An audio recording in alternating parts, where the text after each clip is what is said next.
Bonjour mesdames et messieurs, chers internautes, chers téléspectateurs, Nzambe Apambolabino, partout où vous nous captez. Les Fils de l'Homme parlent, une nouvelle émission tirée du livre d'Ézéchiel, chapitre 37, là où on nous parle d'un récit de la vallée d'ossements desséchés. Bisika wapi Nzambe azokende koloba na prophète Ézéchiel a présenté Miko et Kauka les ossements desséchés, mais il lui pose la question de savoir, fils de l'homme, est-ce ces os pourront-ils revivre? Alors Tobengi, fils de l'homme, pour dire que quelle que soit la mission, quelle que soit la tâche, quelle que soit la gravité ya likambo mutako, Onzamba Kosala, il utilise toujours les fils de l'homme, c'est-à-dire bato bazana maina makila, bato babotami parmi nous, ne bawapi Nzambe azo utilisé pour faire de grandes choses. Donc c'est une émission qui a pour objectif la découverte des grâces. Dans cette émission qui est la première, nous recevons un homme de Dieu. Il s'agit du pasteur Israël Kitenge. Qui est Israël Kitenge? Mission Nzamba Pessie, grâce Nzamba Tchekatinaye, pe activité Nini. Nzamba Ngasala Oyo, Olia Sala Yemoko, Olia utiliser même les anges pour faire cette activité, mais Azoke utiliser un fils de l'homme, Moutazana Maina Makila, pour Asala Moussalango. Alors, homme de Dieu, Tontoye Bayo, dès que tu as cette introduction, qui est Israël Kitenge? Merci beaucoup, Papa Likonzi Pona Mutuna. Israël Kitenge, Azali Moussali Nanzambe, le Kola Basali Nyoso, Nazali pasteur Mukambi, ya Selile Nabiso, ya Assemblée chrétienne de Kinshasa, Oyekutami na route Mokali, na Insia numéro 92, na commune Kimbanseke. Israël Kitenge, je suis pasteur. Je suis aussi père de famille, Nazali marié. Papa Yabane Bede, moi, Naba Mapa Sapé Nakati, je suis père double. Donc, à père double, tout le temps, Israël Kitenge, mon parcours, on n'a pas vraiment assez de temps. Mon parcours, on a été solo, Bandeli Wapi, le pasteur. Merci beaucoup. Naye Komikuta, un jour, Toye prière Moko na Seka, Kalembelembe. Tango nazokoma wana balobino bato bazoleka na prophétie lerenga nazokende koleka na prophétie bazo recommander ngai na longwa côté nazalaki donc ngai na yena seka c'était la recommandation de Dieu na fandi boye prophète a détaillé nga talande ko yaza boye mais Nzamba lobi alongwa côté azali kuna parce que nazomona soki a santété bakotiele poison kokufa nazomona likamu meme ya Kevin ye koma mukuse Nzamba lobi alongwa kuna aya na aseka aya kuluka délivrance na seka Nzambe akotombola ye. C'était ça balaka tinga Nzamba akotombola ngai. Je m'étais retrouvé obligé ya kolongwa effectivement bisika nazalaka na ba église mususu ya réveil na ye kuya na seka kalembelembe na banza j'ai fait des années comme mundimi na ye kokota na intercession d'ailleurs parcours nanga na intercession yo pose à témoin oculaire parce que tozalaka na yo na intercession tamula ye oyebi faso tolala banzala na babitoko butumoyi alors nakoloba ke ozape mieux placé pour faire ce témoignage nanga ya parcours oyo moi muketo salina yo. Merci beaucoup, pasteur Israël Kitenge. Oui, ce que je peux faire, le Seigneur, moi témoignage, c'est vrai, c'est un homme de Dieu.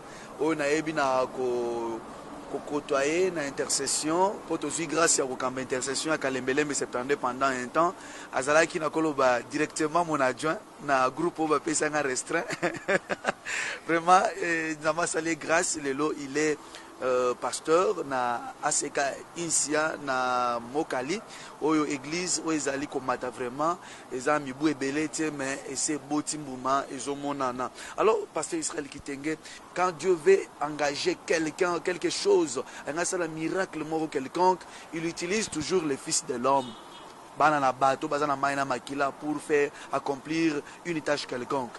Quelle est la tâche que Dieu vous a donnée? Quelle est la mission que Dieu du ciel a donnée au pasteur Israël Kitenge? Merci beaucoup, Papa Likonzi. Nakoloba ke question wana nakoki ko répondre ango d'une façon d'une autre. Vision ngai na zaboye. Alors nabanga kabiloko wana kenda ko beta tolo naloba kenda zaso kinani. Alors batu bakoluka ba interpréter ngai na ndenge moko boye. yango soki otandika Bible okomona Yesu atuni bayekoli bato bazolo bakena za nani bato ba répondre ba musu bazolo bakoza moko na ba prophète ba musu balobi oza Jean Baptiste musu bazolo Yesu atuni bango bongo bino pe. Je pense que ba lié munoko mais moko na bango c'était Simon Pierre habité ayeko pesa réponse moko Yesu Yesu ayeko pambula ina réponse wana. C'est que na koloba ke pona kolobelo ko ngana zali. Moi je peux dire que na travaillé ba tu bazomo na ndenge nazo kende. Nde ba koloba ke non, lui c'est un pasteur, lui c'est un prophète, lui c'est un ceci. Donc si nga moko na komi koleka na télévision na bana ko yebisa bino ke ngana za bishop alors na kokoka ko sala loko wana te. Nzambe tango benga ka bato a déposaka grâce moko don moko na kacha moko na moko.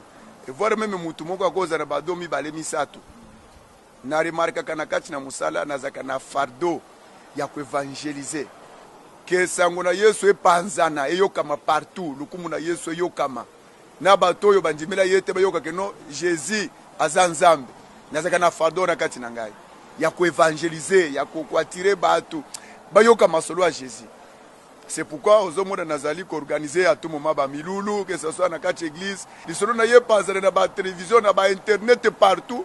Tu envahir mukili, tu envahir partout. Masolo Yesu ebetama. Alors, na exercice ya musala ndenge nazo sala.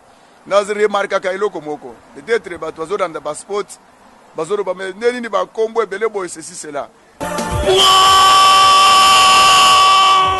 Nako! Longwana Nzela Lamborghini et Zana Boulevard Triomphal na 80 km à l'heure. Barakini. Bino bana Brazzaville, beba oyo ya nzinga nzinga, bola keloko yo. ACK Insia, oyo ekumba maka, na pasteur Israël Kitenge, l'homme selon mon cœur, l'homme des actions évangéliques, les rassembleurs. Mafuta Nankolo, les Timothée du pasteur François Moutombo, voici l'homme qui ose. À Kosala, samedi 2 juillet 2016, de 10h à 18h30 et de 18h30 jusqu'à l'aube, dimanche 3 juillet 2016, na terrain, ya boulevard Triomphal ainsi qu'à Bokozoa. Mobangé na événement évangélique comme jamais auparavant. Bandeko Babolingo. Et Kosala ya tunta benda bika kutu kosa parce que Bako Fungola thème oyo.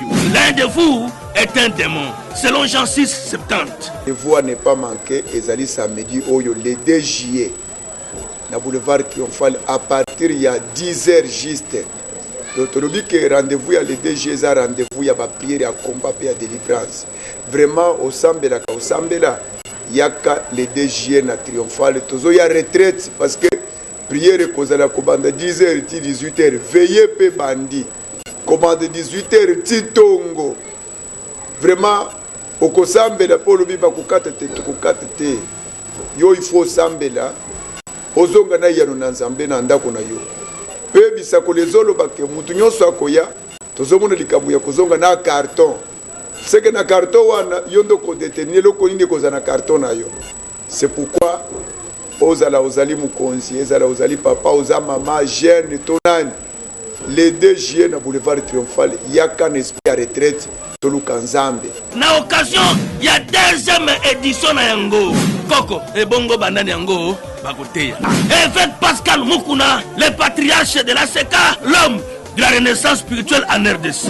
Pasteur François Moutombo, voici l'homme, le recteur de l'université de vérité Polele, le général Sonny Kafuta Rockman, l'expérimenté homme de Dieu. Paix, hier encore, hot, il y a événement, le pasteur Israël Kitenge, l'homme selon mon cœur, l'homme des cas résistants, les rassembleurs, Mafuta Nankolo, l'homme qui ose.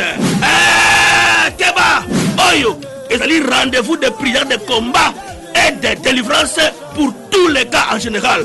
Coco, et bon adoration à louange. Et vous allez la tête. Keba, Bokozoua, frère José Ndita, le showman, il arrive droite.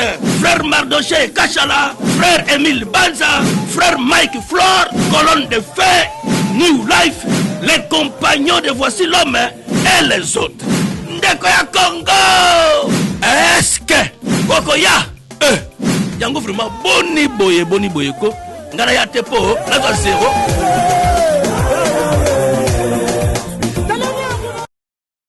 peut-être bato bazolanda basport bazoloba mais nini bakombo ebele boye ceci cela. Donc je remarque que quand je travaille pour Jésus, même en église, même dans biloko nyonso nazosala, nazo remarqué souvent bato oyo bayelaka nga na baproblème. Msana baza meme na émission na yo tokolekisa baka mususu ya batémoignage.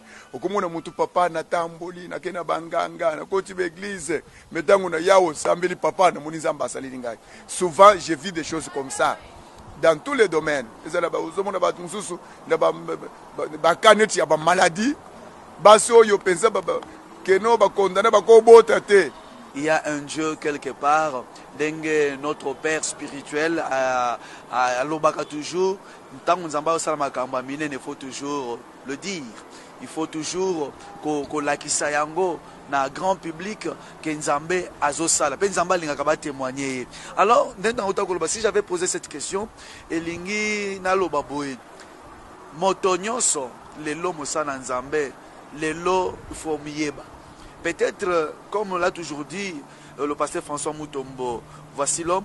Alors, que non, l'œuvre de Dieu est parce que Basana Nzambe Bele, Bamiye Barate, Nini Nzambe, Acheka Tinaye, Asimba Awa, Mena Sepeli, Dengue vraiment yo quand même au comprendre Nzamba Tchakatinayo, gloire au Seigneur, Nzamba Tché fardo ana abim sa kombo sur libanda, raison pour laquelle ozo salaba campagne, ozo salaba action libanda. Alingi to s'attarder un peu là-dessus et wutua bidewana paysanni nyolo sa logistique. Merci beaucoup Bande Kobalandi, il y a émission Les Fils de l'Homme. Na banza que communiquer munene tozo pesa na batu nyonso bazolanda biso. Ezali samedi oyo le 2 juillet 2016. Tozo kuta na biso nyonso na boulevard Triomphal.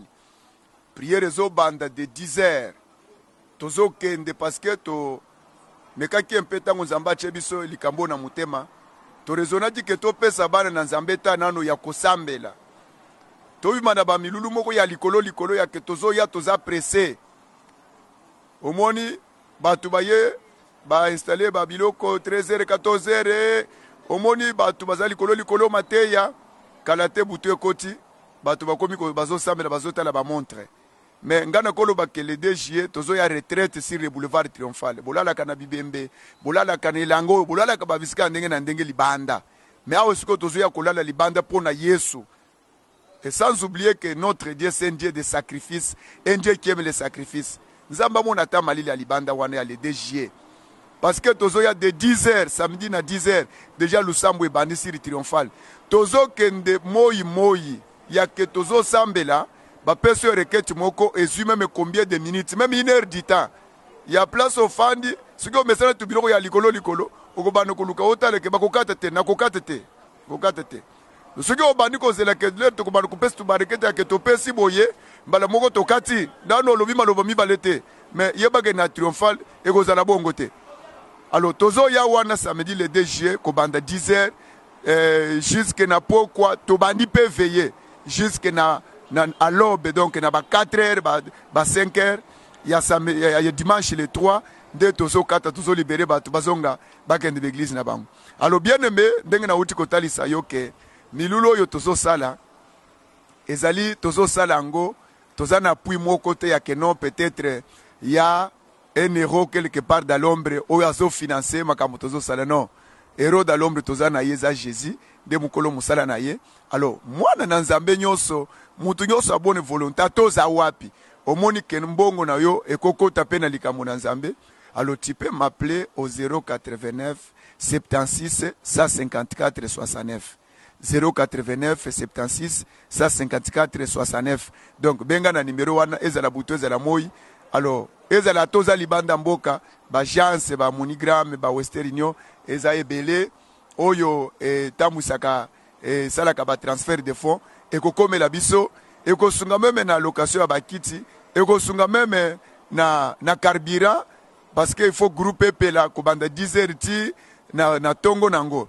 Alors vraiment bandeko à chaque fois que Nzamba sangisaka bato ezaka toujours na eloko moko asalaka landa masolo ya tata neni ya matalatala ya première édition to salaka il y avait de grandes choses on Nzamba salaka et même oyo tolobi que le DG ezali rendez-vous ya ba prière de combat pe délivrance oyoka ka combat wana siko combat oyoka masolo ya délivrance siko délivrance donc tozo ata ya ke voir même ntango tozo préparer musala tozana ba prophète nzamba zoloba ke mutu nyosa kuya na boulevard triomphal bazomona amwe ke mutu ayela likamu mususu mais o nyosa kuya na esprit akayeko luka nzambe bazomona mutu nyoso kozonga na carton na ye donc na carton wana yondo koloba ke no yanga carton eza na tie libala ndezala na kati yanga carton na eza guérison na ngai yanga carton donc eloko yoko luka wana ndeko za na kati ya carton voilà un peu bien aimé rendez-vous à ne pas manquer c'est le 2 juillet na boulevard triomphal que Dieu vous bénisse. Voilà, tout est dit. Na banza ko bakisa su ezate, mais ya motuya onga la kolobeza que non. Et si kanyo nzamba sangisa ka ba oyaye, il y a de grandes choses qui se passent, il y a de miracles et surtout pour faire de grandes choses. Nzambe akitsaka ba angelute, il utilise toujours les fils des hommes. Bato bazala maina makila lokola yo, bato babotami parmi vous. Des Nzambazo utilisés pour faire des miracles. Alors ne manquez pas, nous sommes pratiquement arrivés à la fin de cette émission FH TV, hein, déplace Bokolandango. L'émission s'intitule Les Fils de l'Homme parlent. Bokolandango na FH TV, Bokolandango pe na Mboka TV, Bokolandango na ba chaîne Belé, Nzambe apambola bino, ya motu ezalite tikala branché. Tikala soudé, tikala scotché, qui mène à Wenzambe, ezala partage nabino. Bye.